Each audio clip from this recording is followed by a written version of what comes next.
उत्पत्ति ग्रंथ 46 और 47। याकूब की मिस्र यात्रा। इसराइल ने अपनी समस्त संपत्ति के साथ प्रस्थान किया और बेरसबा पहुंचकर अपने पिता इसहाक के ईश्वर को बलि चढ़ाई। ईश्वर ने रात को एक दिव्य दर्शन में इसराइल से कहा, याकूब याकूब, और उसने उत्तर दिया, मैं प्रस्तुत हूँ। तब ईश्वर ने कहा, मैं ईश्वर तुम्हारे पिता का ईश्वर हूँ। मिस्र देश जाने से मत डरो, क्योंकि मैं वहाँ तुम्हारे द्वारा एक महान राष्ट्र उत्पन्न करूँगा।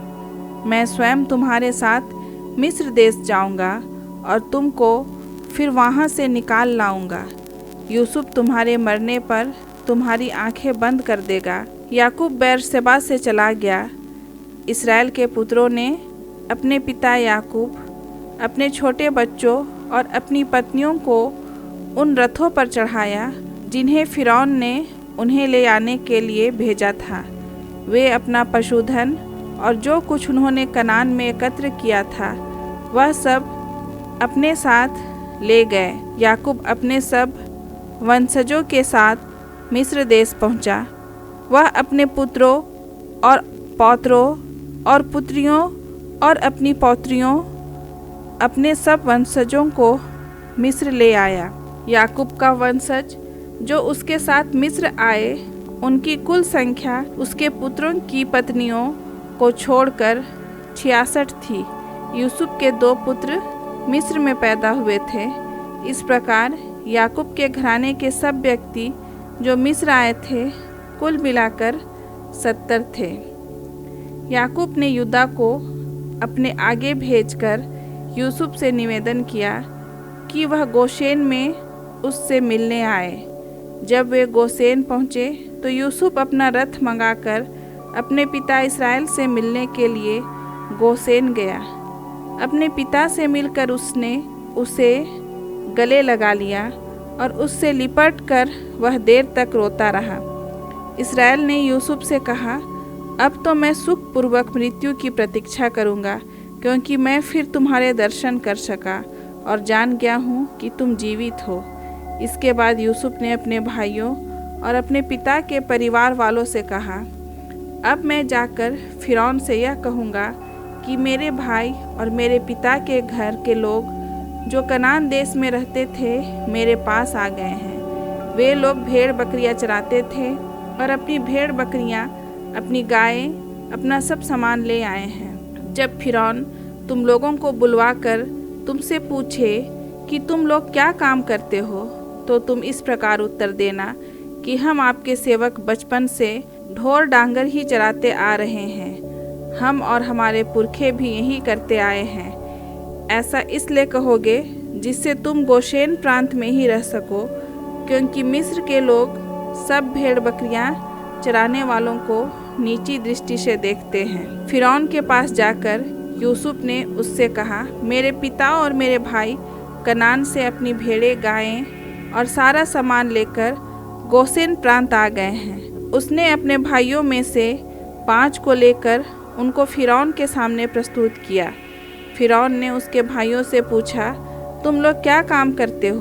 उन्होंने फ़िरौन को उत्तर दिया, हम आपके दास अपने पूर्वजों के समान पशु चराते हैं। फिर उन्होंने फ़िरौन से कहा, हम इस देश में कुछ समय तक ही रहने आए हैं, क्योंकि आपके दासों के पशुओं के चरने के लिए वहाँ कोई चारागाह नहीं रह गया और कनान देश में जोरों का अकाल पड़ रहा है। आप कृपा कर अपने इन दासों को गोशेन प्रांत में बसने दें। फ़िरौन ने यूसुफ से कहा, तुम्हारे पिता और तुम्हारे भाई तुम्हारे पास आ गए हैं। मिस्र देश तुम्हारे सामने है। देश के सर्वोत्तम भाग में अपने पिता अपने भाइयों को बसा दो। वे गोशेन प्रांत में बस जाए और तुम उनमें से जिन को योग्य समझते हो उन्हें मेरे पशुधन का अधिकारी नियुक्त कर दो। इसके बाद यूसुफ अपने पिता याकूब को अंदर ले गया और फ़िरौन के सामने प्रस्तुत किया। याकूब ने फ़िरौन को आशीर्वाद दिया। तब फ़िरौन ने याकूब से पूछा, आपकी उम्र क्या है? याकूब ने फ़िरौन को उत्तर दिया, मैं अपने जीवन के 130 वर्ष पूरा कर चुका हूँ। मेरे जीवन की ये वर्ष बहुत अधिक नहीं है और कष्ट में बीते हैं। ये मेरे पूर्वजों के जीवन काल के बराबर नहीं है। याकूब ने फिरौन को फिर आशीर्वाद दिया और फिरौन से विदा लेकर चला आया।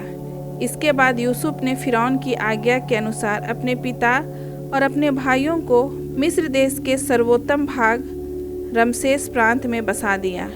यूसुफ ने अपने पिता, अपने भाइयों तथा अपने पिता के सारे परिवार के लोगों के लिए उनकी संख्या के अनुसार भोजन आदि का प्रबंध कर दिया। घोर अकाल के कारण उस समय सारे देश में अनाज की कमी थी और इसलिए मिस्र और कनान दोनों अकाल के कारण त्रस्त थे। लोगों द्वारा अनाज खरीदे जाने के कारण मिस्र और कनान देश का सारा रुपया पैसा यूसुफ के पास इकट्ठा हो गया था। यूसुफ ने उसे फिरौन के कोष में जमा कर दिया। जब मिस्र और कनान देश के रुपये समाप्त हो गए, तब मिस्री यूसुफ के पास आकर कहने लगे, हमारे पास पैसा नहीं रहा, लेकिन हमें खाना दीजिए। क्या हमें आपके सामने मरना पड़ेगा? यूसुफ ने उत्तर दिया, यदि तुम्हारे पास पैसा नहीं रहा तो मुझे अपना पशुधन दे दो। मैं पशुओं के बदले तुम लोगों को अनाज दूंगा। इसलिए वे यूसुफ के पास अपना पशुधन ले आए और यूसुफ ने उनके घोड़ों, भेड़ बकरियों, गायों और गधों के बदले उन्हें अनाज दिया। उनके सारे पशुधन के बदले अनाज दिया। जब वह साल बीत गया तो दूसरे साल वे फिर उसके पास आकर कहने लगे, हम अपने स्वामी से यह बात नहीं छिपा सकते कि हमारा पैसा समाप्त हो गया है। हमारा पशुधन भी स्वामी का हो गया है। अब अपनी भूमि और शरीरों के सिवा हमारे पास और कुछ नहीं। क्या हम आपके सामने मर जाएं और हमारी भूमि नष्ट हो जाए? आप अनाज के बदले हमें और हमारी भूमि खरीद लें। हम अपनी भूमि सहित फिरौन के दास बन जाएंगे। हमें अन्न दीजिए जिससे हम जीवित रह जाएं, मरे नहीं और हमारी भूमि उजाड़ ना हो जाए। यूसुफ ने फिरौन के लिए मिस्र की सारी भूमि खरीद ली, क्योंकि घोर अकाल पड़ने के कारण सब मिस्रवासियों ने अपने खेत बेच दिए। इस प्रकार सारी भूमि फिरौन की हो गई। उसने मिस्र के एक छोर से दूसरे छोर तक सभी लोगों को दास बना लिया। उसने केवल याजकों की भूमि नहीं खरीदी, क्योंकि याजकों को फिरौन से एक निश्चित राशि मिलती थी और वे फिरौन द्वारा निश्चित राशि से अपनी जीविका चलाते थे, इसलिए उन्हें अपनी भूमि नहीं बेचनी पड़ी। यूसुफ ने लोगों से कहा, देखो, आज मैंने फिरौन के लिए तुम्हें अपनी भूमि सहित खरीद लिया है। तुम्हें बीज दिया जाएगा और तुम उससे भूमि में बोओगे।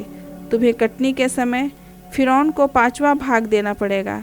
शेष 4 भाग तुम्हारे खेतों के बीज के लिए तुम्हारे और तुम्हारे घर वालों तथा बाल बच्चों को खिलाने पिलाने के लिए तुम्हारे होंगे।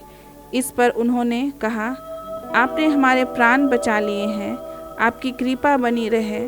हम फिरौन के दास बने रहेंगे। इसलिए मिस्र की भूमि के संबंध में यूसुफ ने एक नियम बनाया जो आज तक प्रचलित है। उपज का पचमांश फिरौन का है।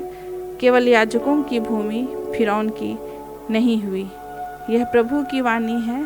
ईश्वर को धन्यवाद।